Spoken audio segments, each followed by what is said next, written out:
పేరు నర్సన్న కొప్పుల. నేను ఇప్పుడు అరణ్య పర్మాకల్చర్ అకాడమీ నుంచి మాట్లాడుతున్నాను.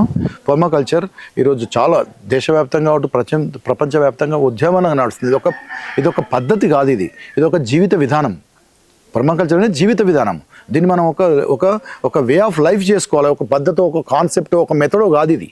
ఐ థింక్ ఇట్స్ అన్నిటి సమ్మేళనాలే పర్మాకల్చర్. సో ఈ పద్ధతిని మనం మన జీవిత విధానం కూడా దగ్గర ఉట్టిపడాలి. ఎందుకంటే మనం ఏ రకంగా జీవిస్తున్నాము, ఏం తింటున్నాము, ఎలాంటి మానవ సంబంధాలు కలిగి ఉన్నాము, ఎలాంటి మన ప్రకృతితో మనం ఎట్లా మమేకమైనాము, తర్వాత మనం దేని కొరకు ఆశిస్తున్నాము, ఎందుకు చేయాలి, ఎలా చేయాలనేది ఒక జస్ట్ క్లూ ఇస్తుంది. మీరు ఎప్పుడైతే నేచర్ని అబ్జర్వ్ చేస్తారో, నేచర్తో కలిసి పనిచేస్తుందో, ఈ ఆన్సర్స్, ఈ జవాబులన్నీ మీకు దీంట్లో దొరకడానికి ఆస్కారం ఉంది. కాబట్టి మేము ఇక్కడ ఉంటున్నాం కాబట్టి అది నా బాధ్యత. ఇది నా actually this not my cup of tea. I'm working with a big, larger community. Community is na challenge.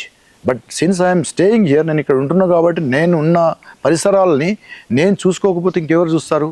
అట్లా ప్రతి మనిషి, ప్రతి మానవుడు ఆయన ఉంటున్న చుట్టూ పరిసరాలని గమనించి ఆ జరుగుతున్న మార్పులకు అనుకూలంగా ఆయన జీవించకపోతే అవి ఎవరు పట్టించుకుంటారు?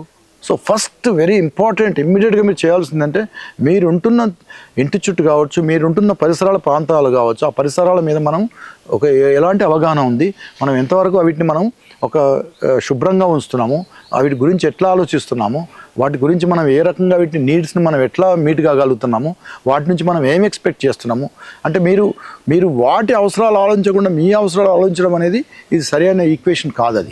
అది నేను తప్పు అనుకుంటా. ఎందుకంటే నీ అవసరం నాతోటి, నీ అవసరం ఉన్నదంటే నీకేం అవసరం ఉందో నా నుంచి, నా అవసరం ఏముందో నువ్వు, ఈ కొలాబరేషన్, ఈ కొలాబరేటివ్ అప్రోచ్ అనేది చాలా ఇంపార్టెంట్. అది మానవ సంబంధానికి అన్వయించవచ్చు, అది ప్రకృతి కూడా అన్వయించవచ్చు. సో ఈ ప్రయాణంలో భాగంగా నేను ఇక్కడ అరణ్య పర్మాకల్చర్ అకాడమీ, దాంతోపాటు ఇది ఒక ఎన్జిఓ, ఇది non governmental organisation, otherwise voluntary organisation. ఇది 1999లో ఎస్టాబ్లిష్ చేసినాం. దీంట్లో మా ప్రయత్నంలో భాగంగా మొత్తం అంటే ప్రకృతితో ముడిపడిన విషయాలు, చాలా న్యాచురల్ రిసోర్సెస్, ప్రకృతి వనరులు ఎట్లా కాపాడాలనేది, ముఖ్యంగా నీళ్లు, చెట్లు, భూమి, తర్వాత వాళ్ళకి కావాల్సిన అంటే చాలా మటుకు చాలా రకాల అవసరాలు ఉన్నాయి. వీటిని మనం నేచర్ పరంగా, నేచర్కి దగ్గర ఉండుకుంటూ ఎలా సాధించుకోగలుగుతాము, ఎలా మనం పొందగలుగుతాము అనే ప్రయత్నంలో భాగంగా నేను ఇక్కడ ఉంటున్నా. కాబట్టి ఇక్కడ నా చుట్టుపక్కల ప్రాంతాలకు కావచ్చు, చుట్టుపక్కల గ్రామాలకు కావచ్చు, చుట్టూ పరిసరాలకు కావచ్చు, నేను నాకు ఒక ఆవాసం ఏర్పరచుకొని ఇక్కడ నేను వీటితోటి ఒక జీవనం కొనసాగించాలనే ఉద్దేశం కొద్దీ నేను ఇక్కడ ఒక ఫామ్ పెట్టుకొని ఇక్కడ దానికి నాకు తెలిసిన విషయాలు నేను నేచర్ నుంచి అయితే ఏం నేర్చుకున్నాను, నా పెద్దలు, నా గురువు గారు ఏం చెప్పారు, డాక్టర్ వెంకట్ గారు, తర్వాత నేను పర్మాకల్చర్ నుంచి ఏమేమి నేర్చుకున్నాను అవన్నిటి నేను ప్రజలకు కూడా మళ్ళీ ఎలా అందించాలనే ఉద్దేశంలో భాగంగా ఇక్కడ రెగ్యులర్గా ఎవ్రీ మంత్ కోర్స్ జరుగుతుంది. ఆ కోర్స్ 13 days కోర్సు, చాలా national, international people also will come. Students, all background people, students, film industry, politicians, retired people, engineers, doctors, what not, అయితే ఆల్ బ్యాక్గ్రౌండ్ పీపుల్, అంత రకరకాల different walks of life people will attend this course. అయితే దీని నుంచి మనం ఏం చేయాలనుకుంటున్నాం అంటే, అగ్రికల్చర్ వచ్చే వాళ్ళు only 5%, rest of the 95% people they want to live very simple and they want to work with nature, not against, and they want to change their life style, very minimalistic life, very very close to nature. And this అంటే ఏం హామ్ చేయకుండా ఎట్లా మనం ఈ సహజ వనరుల్ని కాపాడుకుంటూ మనం ఎట్లా జీవితాన్ని సాగించాలనే ఉద్దేశంలో వచ్చిన వాళ్ళే చాలా మటుకు. అగ్రికల్చర్ గురించి మాట్లాడేటోళ్ళు, అగ్రికల్చర్ గురించి వచ్చేటోళ్ళు ఒక 5-10%. బట్ మనం ఈ దేశంలో 60% మంది దాదాపు భూమి లేని వాళ్ళు ఉన్నారు. మనం పర్మాకల్చర్ సిద్ధాంతాన్ని, పర్మాకల్చర్ పద్ధతిని మనం భూమి లేని వాళ్ళకు మనం ఎట్లా అందిస్తామనే దాంట్లో మనకు చాలా స్కిల్స్ కావాలి, చాలా నాలెడ్జ్ కావాలి, ఇన్ఫర్మేషన్ కావాలి. సో ఈ అన్నిటిని స్కిల్స్ని, వాళ్ళకున్న ఆర్ట్ని బయటకు తేవడంలో దాన్ని మళ్ళీ సమాజానికి అన్వయించడము, దాని నుంచి వాళ్ళ ఒక తృప్తిని, తర్వాత వాళ్ళ జీవనోపాధిని పొందడానికి ఎట్లా వీటిని జీవనోపాధిని ఎట్లా పెంపొందిస్తామనే దాంట్లో అర్థం చేసుకోవడం, ప్రకృతిని ప్రాపర్గా ఆ రకంగా వచ్చిన వాళ్ళు చాలామంది ఇక్కడ వస్తుంటారు. కాబట్టి వాళ్ళ నుంచి నాకు తెలిసింది చెప్పడం, వాళ్ళ దగ్గర నుంచి నేర్చుకోవడం ఎక్కువ జరుగుతుంది. అది చాలా very good equation. I think నేను చాలా మటుకు మనం ఎప్పుడు టీచర్ లాగా భావిస్తాము. టీచర్ కాకూడదు. Teacher should become a student, then only you can learn things. అందుకని ఇక్కడ నాకు ఎప్పుడు నేనేదో గొప్పది చాలా రాకెట్ సైన్స్ చెప్పి పంపిస్తున్నాను నేను అనుకోని, ఎప్పుడు I learn so many things from them also అంటాను. ఎందుకంటే అది చాలా ఆ reciprocity, very basic, very fundamental principle మనం ఉంచుకోవాలి. ఎందుకంటే ఆ రెసిప్రోసిటీ లేనిది మనం చాలా కష్టం. అందుకని ఏమని చేస్తారంటే పర్మాకల్చర్లో your observation and the reciprocity and lot of more collaborative. These things are social permaculture. At the same time, the environment and totally the kind of food we are eating, the kind of culture we are developing, it is more than the agriculture. We need a culture.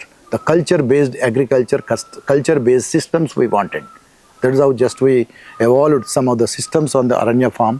Just whatever the experiences we got from this 38 years of my permaculture journey, I am trying to put and explore and give back to the society, from where I learned lot of things from people, from the society. I want to put back to them.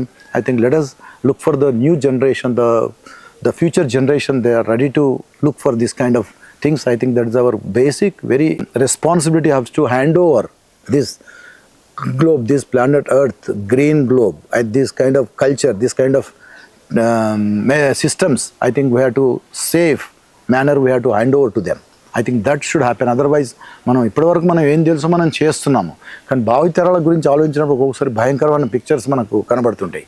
So నిజంగా అది అంత అవసరం, చేయవలసినంత అవసరం ఉందా? మనం ఏ రకమైన soil ఇస్తున్నాం, ఏ రకమైన కల్చర్ ఇస్తున్నాము, ఏ రకమైన నీరుని అందిస్తున్నాం, ఏ రకమైన పరిజ్ఞానాన్ని ఇస్తున్నాం, ఇవన్నీ చాలా ఇంపార్టెంట్. సో దీంట్లో భాగంగా ఇక్కడ మేము ఎవ్రీ మంత్ కోర్స్, తర్వాత స్టూడెంట్స్ తోటి చేస్తాము, చాలా చిల్డ్రన్ ప్రోగ్రామ్స్ కూడా చేస్తుంటాము. చాలామంది ఫార్మర్స్ వస్తారు, చాలా రకరకాల మేము ఎక్కడైతే ఏవైతే పండిస్తామో, ఏవైతే నేర్చుకుంటామో అవి చెప్తాము, ఏవైతే పండిస్తామో తింటాము, ఏవైతే పండిస్తామో మేము ఏవైతే తింటామో అవి మేము ఇక్కడ ఉంచుతాము. అటువంటి సీడ్స్ మా దగ్గర, అటువంటి రకాల సీడ్స్ కూడా మేము సీడ్స్ స్టోరేజ్ చేసి ప్రిజర్వ్ చేసి కమ్యూనిటీతో పనిచేస్తాము. సో అట్లా పర్టికులర్గా విమెన్తో పనిచేస్తాము. I think in this area the women, I print many farmers, particularly the women. They're knowledgeable and lot of things I learned from them. So all these women are my teachers. I think they taught me so many things.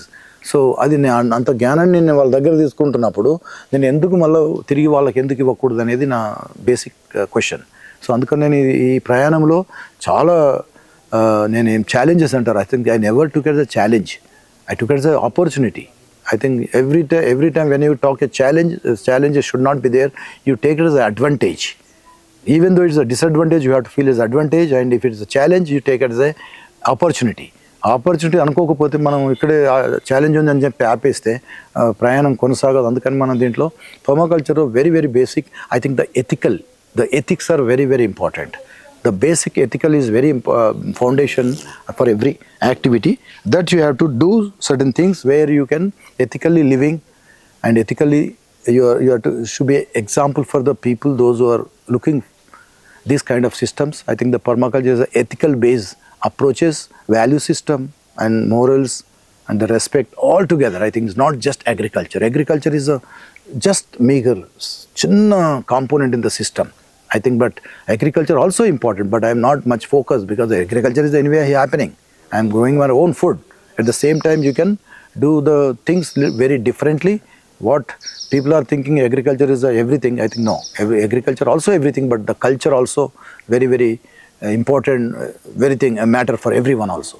I think that's what I wanted to give some message to the people, those who are looking for good food, good culture, good health. Definitely that three things have to be transformed to the next generation. I think which really they need this kind of culture, this kind of health and these kind of systems is very very important for everyone. Yeah, thank you so much for giving this opportunity to talk about Aranya Farm and my academy and my course and my seed bank and my people and my community, the women teachers, my gurus, all about everyone. Thank you so much.